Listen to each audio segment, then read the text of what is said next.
Kalau era revolusi industri 4.0 dianggap menjadi tanda meningkatnya peradaban kemanusiaan, maka kita harus mengimbanginya dengan 4G, yaitu 4 ajaran khas dan konsep besar Nahdlatul Ulama, sekaligus dalam rangka mengamalkan hadis di atas. Kita dan Jam'iyah Jamaah Nahdlatul Ulama perlu menyegarkan 4G tersebut. Pertama, grand idea, yaitu visi misi Nahdlatul Ulama sebagai instrumen untuk menyatukan langkah baik ulama struktural maupun kultural, terutama para ulama pondok pesantren, agar berada dalam satu langkah dan satu keputusan untuk menggalang kekuatan bersama. Kedua, grand design, berupa program-program unggulan yang terukur. Di sini hadis di atas menyatakan setiap awal datangnya kurun 100 tahun, Allah Subhanahu wa Ta'ala akan mengutus seorang, 2 orang, atau beberapa orang untuk menyegarkan kembali aturan-aturan yang sudah mulai banyak ditinggalkan. Usia Nahdlatul Ulama saat ini sudah hampir 1 abad. Kalau hitungan usia Masehi, memang kita sudah masuk pada usia 95 tahun. Tapi usia Hijrinya saat ini sudah mencapai 98 tahun. Tinggal 2 tahun kita masuk pada usia 100 tahun. 1 abad. Ketiga, grand strategi. Ini bisa dilakukan dengan mengintensifkan penyebaran inovasi yang terencana, terarah dan dikelola dengan baik, serta distribusi kader-kader terbaik Nahdlatul Ulama ke ruang-ruang publik yang tersedia. Kader kita saat ini belum berperan maksimal di semua ruang-ruang publik yang ada.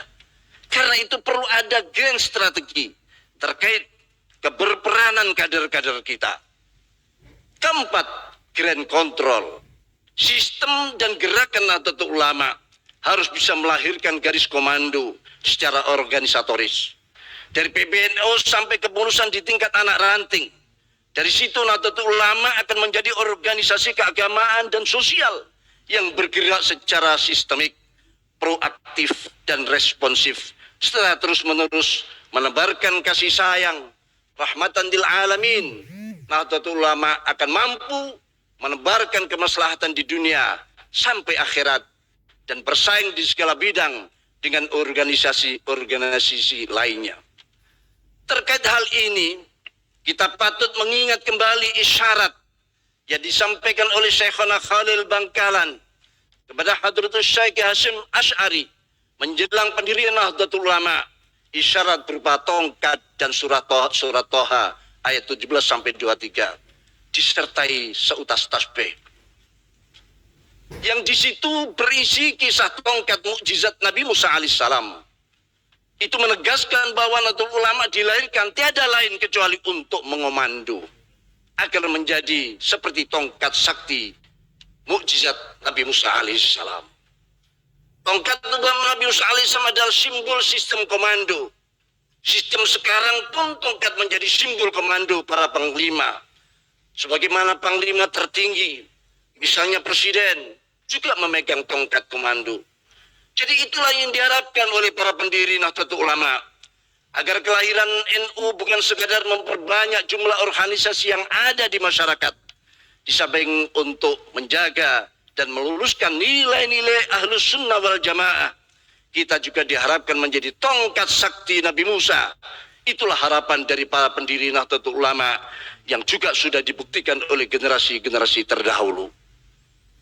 Kita wajib menjaga dan mengamalkan nilai-nilai Ahlus Sunnah wal Jamaah juga, mengembangkan nilai-nilai kebangsaan dan mempertahankan negara kesatuan Republik Indonesia.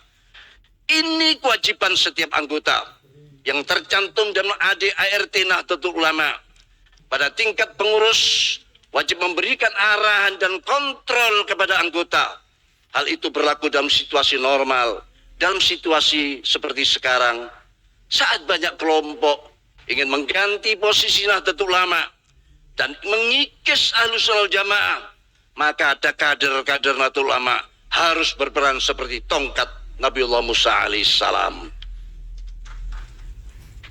Kalaulah ada kader-kader Nahdlatul Ulama menjadi ular-ular seperti dalam ayat tersebut, tujuannya hanya untuk dakwah dan amar ma'ruf nahi anil munkar, membasmi kezaliman, kemaksiatan dan kemungkaran, menjadi anggota legislatif, bupati, gubernur, atau mengisi jabatan publik apapun yang mampu menjadi kekuatan ashabul qarar sekali ashabul haq, hanya untuk mengajak kebaikan, meratakan kesejahteraan dan keadilan, bukan sebagai tujuan.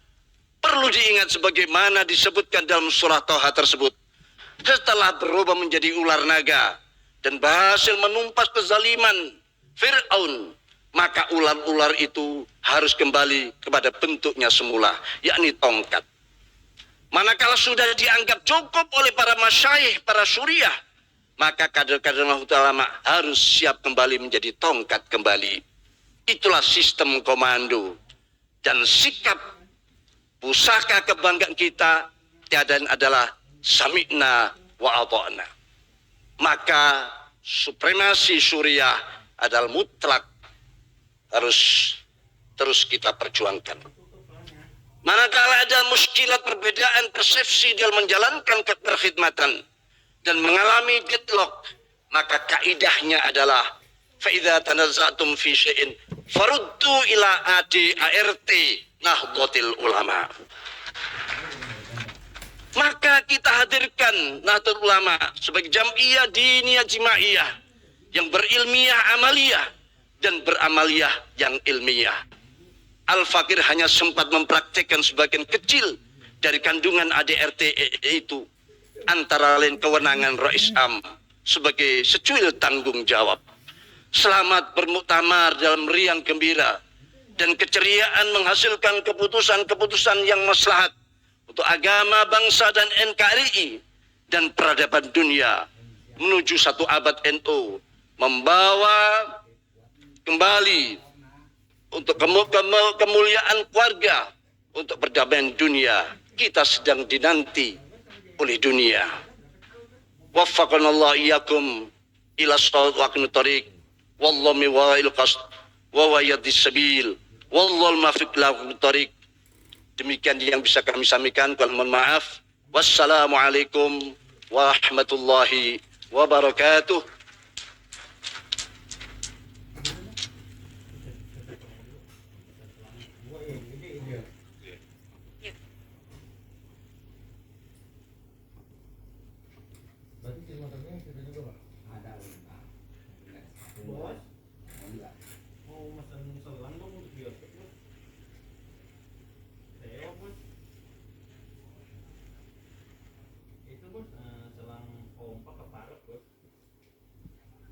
Iya, ada dua kan itu ya?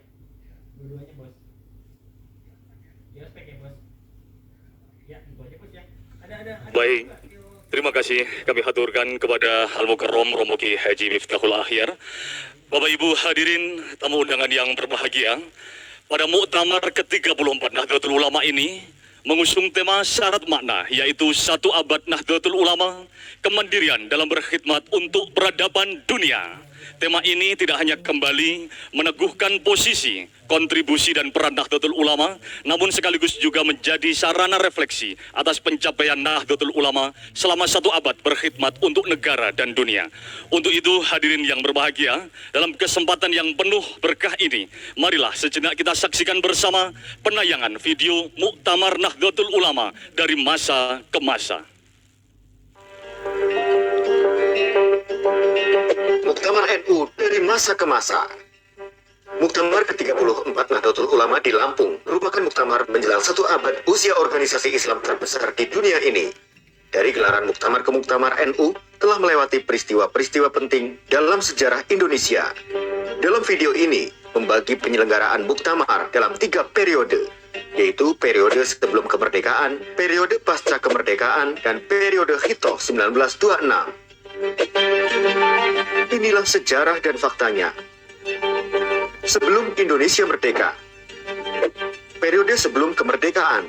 Sejak didirikan pada 31 Januari 1926, NU telah menggelar muktamar sebanyak 15 kali. Pada saat itu, NU menggelar muktamar setiap setahun sekali. Muktamar pertama hingga ketiga di Surabaya, Jawa Timur tahun 1926 hingga 1928. Pada periode itu, PBNU dipimpin Rois Akbar Kiai Haji Muhammad Hashim Asy'ari dan Ketua Tanfidiyah Kiai Haji Hasan Kipo. Muktamar keempat dan kelima diselenggarakan di Semarang dan Pekalongan pada tahun 1929-1930. Lalu Cirebon menjadi tuan rumah Muktamar ke-6 dan Bandung menjadi tuan rumah Muktamar ke-7. Muktamar ke-8 NU di DKI Jakarta. Selanjutnya secara berturut-turut, lokasi Muktamar ke-9 sampai ke-15 tahun 1934 hingga 1940, yaitu Banyuwangi, Surakarta, Banjarmasin, Malang, Banten, Magelang, dan kembali ke Surabaya. Pada periode Muktamar NU ke-4 sampai ke-11, PBNU dipimpin Rois Akbar Kiai Haji Muhammad Hashim Asy'ari dan Ketua Tanfidiyah Kiai Haji Ahmad Nur.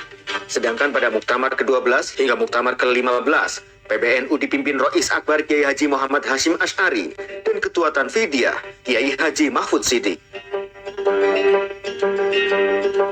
Pasca kemerdekaan. Lantaran persiapan kemerdekaan Indonesia dan situasi Indonesia pasca proklamasi kemerdekaan, NU vakum menggelar Muktamar. Baru pada tahun 1946, NU menggelar Muktamar ke-16 di Purwokerto, Jawa Tengah. Tahun berikutnya, 1947 di Madiun dan pada 1948, Muktamar ke-18 NU digelar di Jakarta. Selang 3 tahun, tepatnya pada tahun 1951, NU menggelar Muktamar ke-19 di Palembang. Tahun 1954 lokasi Muktamar kemudian berpindah ke Surabaya. Tahun 1956 ke Medan dan 1959 kembali ke Jakarta. Muktamar ke-23 tahun 1962 dilaksanakan di Surakarta dan tahun 1967. Muktamar ke-24 berlokasi di Bandung. Muktamar ke-25 tahun 1971 dilaksanakan di Surabaya dan 8 tahun kemudian dilakukan di Semarang. Sejak tahun 1979 ini dan seterusnya, Muktamar digelar 5 tahun sekali mengikuti jadwal pemilu. Sebetulnya sejak tahun 1967 pun, Muktamar disesuaikan dengan suksesi kepemimpinan nasional. Pada tahun 1973, pemerintahan Presiden Soeharto memberlakukan fusi partai politik menjadi 2 dan ditambah dengan 1 golongan karya. NU yang waktu itu sebagai partai politik melebur ke Partai Persatuan Pembangunan atau P3. Situasi yang tidak menguntungkan bagi NU itu, maka pada Muktamar ke-26 di Semarang, NU memutuskan kembali kepada Hitoh 1926. NU meninggalkan dunia politik praktis. Periode Hitoh. Muktamar ke-27 di Situbondo merupakan fase sejarah penting bagi perjalanan NU. Setidaknya memutuskan 3 keputusan penting, kembali ke Hitoh, menerima asas tunggal Pancasila, dan terpilihnya duet Kiai Haji Ahmad Siddiq sebagai Rois Am dan Kiai Haji Abdurrahman Wahid atau Gus Dur sebagai Ketua Umum Tanfidiyah. NU semakin kuat dengan dukungan yang kuat dari para ulama senior NU, antara lain Kiai Haji As'ad Syamsul Arifin, Kiai Haji Makhrus Ali, Kiai Haji Ali Maksum, dan Kiai Haji Mashkur. Selanjutnya, Muktamar ke-27 tahun 1984 hingga Muktamar ke-29 tahun 1994 secara berturut-turut berlangsung di Situbondo, Yogyakarta, dan Tasikmalaya. Ketika Muktamar ke-30 di Kediri tahun 1999, Ketua Umum PBNU Kiai Haji Abdurrahman Wahid atau Gus Dur menjadi Presiden Republik Indonesia. Pada Muktamar ke-30 di Kediri, Kiai Haji Ahmad Hashim Muzadi terpilih sebagai Ketua Tanfidiyah dan Rois Am Kiai Haji M.A. Sahal Mahfud, dan keduanya kembali terpilih menjadi Ketua Tanfidiyah dan Rois Am pada Muktamar ke-31 di Surakarta tahun 2004. Kiai Said Akil Siroj terpilih menjadi Ketua Umum PBNU pada Muktamar ke-32 di Makassar, dan untuk pertama kalinya kaum Nahdliyin mudik ke tanah kelahiran pendirinya, Muktamar ke-33 di Jombang, Jawa Timur. Dan Kiai Haji Said Akil Siroj kembali terpilih sebagai Ketua Umum PBNU. Ini melalui keputusan Munas Alim Ulama dan Konbes NU, Muktamar ke-34 akan berlangsung di Lampung. Demikianlah perjalanan Muktamar NU dari masa ke masa. Muktamar ke-34 Nahdlatul Ulama dari ulama Nusantara untuk dunia.